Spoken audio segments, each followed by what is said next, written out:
To je Bestov VIP intervju. Sandra, izgledate prelepo danas, baš predivni ste. Kako ste se osjećali na bini? Divno, fenomenalno. Mislim kad god sam u Ljubljani, generalno u Sloveniji, meni je jako lepo, tako da ali dobro, večeras je nekako posebno veče i stvarno bilo je puno ljudi i meni je bilo predivno. Publika je bila top? Jeste, predivna kao i uvek, onako sve pesme znaju, pevaju glas, što je najbitnije nama pevačima, jel? Tako da stvarno je bilo predivno. Da. A ja znam da ste vi počeli karijeru kao plesačica Miletu Kitiću. Kako je došlo do toga? Slučajno, sasvim slučajno, prosto bila sam mlada i nekako, eto, voljela sam taj neki ples i to i bila sam pozvana za jedan od njegovih, da kažem, spotova i pratila sam ga na raznim televizijama i tako je to krenulo i to je to. A imate li neki najbitniji moment što ste zapamtili od tog perioda kad ste bili?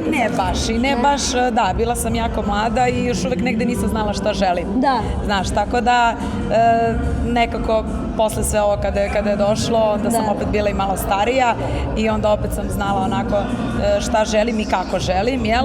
Tako da to su sve neki onako početci, onako kada si još klinac i kada svašta nešto, ja se bavila i modelingom i tako da isprobavala sam ja svašta nešto i na kraju eto, pevanje je ostalo nešto, evo već 20 godina kako sam tu. Da. A otkud ime Sandra Afrika? To je zbog moje prve pesme. Afrika, da. Tako je, da. Koju je napisala Marina Tucaković. Svi je znamo. Ona je napisala dosta pesama, jako velike hitove.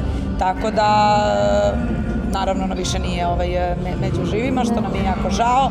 Ali napisala je jako dobre pesme, između ostalog i moju. Ja volim da kažem da me ona krstila. Ja se našalim. Rekla, eto, Marina me je krstila, tako da ja ostala Sandra Afrika. Jako lepo. A koliko teško je plesati i pevati u isto vrijeme? Jako teško.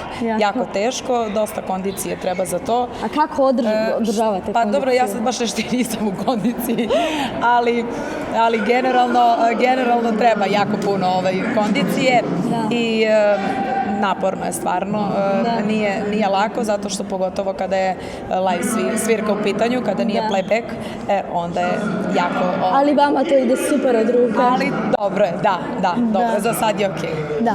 A jeste vi više jutranji ili noćni tip čoveka? Pa, s obzirom da mi je posao koji jeste, kojim se bavim, ne bi mogla da funkcionišem nikako, kao pevačica da sam jutarnji tip, tako da, naravno, noćni tip skroz. Noćna ptica. Od malena sam takva. Moja mama kaže, ti pre 5-6 ujutru nikad nisi htela da spavaš. Uvek sam spavala preko dana. Kaže, ja tad spavam, okrenula je i ona dan za noć. I eto, na kraju si postala pevačica i do kraja života ću izgleda tako spavati. Mada vratila sam ja to sad malo onako kako sam starija. Iskreno prija mi da legnem pre 12 noć, prija mi, moram da priznam, ali opet ustanem oko 11 ujutru, ne mogu da ustanem ranije, tako da, eto, malo sam to korigovala, ali mislim da je za zdravlje mnogo bitnije nego da, pa bar ponedjeljak, utorak, sreda, četvrtak, kad ne pevam, da funkcionišem normalno i zdravo. Trudim se. A kako izgleda tvoj slobodan dan? Šta radiš? Ja kad imam slobodan dan, ne znam šta ću sa sobom. Ja ne znam šta ću sa sobom, jer jednostavno nekako navikla sam da sam u haosu i da konstantno radim i da imam neku obavezu, tako da kad ne radim, ja ne znam šta ću sa sobom, iskreno.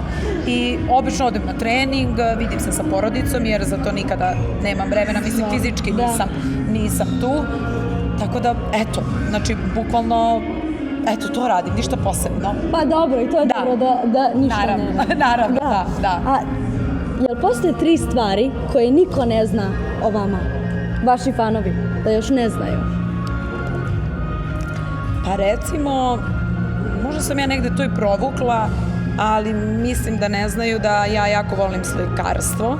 Stvarno? Da, volim da slikam, to sam povukla na baku svoju i ona je prelepo slikala i ja to obožavam i ja to radim u slobodno vreme kada ga imam, to mi jako smiruje živce. Hoćemo mi to vidjeti? te slike? Pa možda nekad objavim. Možda. Kod mame su mi inače kući razni neki crteži, tako da eto, volim svašta nešto, te neke portrete, volim, ne znam, prirodu, volim životinje i tako, eto, to sam povukla onako na nju, čak sam htela i školu da upišem za slikarstvo, da se malo to da radim još bolje nego Nikad nije kasno. I želim to mi je neka potajna želja, iskreno, tako da vidjet ću, sad stvarno nemam vremena za to, ali bi voljela da nekada u budućnosti... Možda na starije godine. Da u budućnosti odvojim malo vremena za to i da se malo naučim neke forice, nešto, bit će to dobro. Jako lepo. A šta sluša Sandra Afrika u autu kad se vozi? Ništa? Tišina.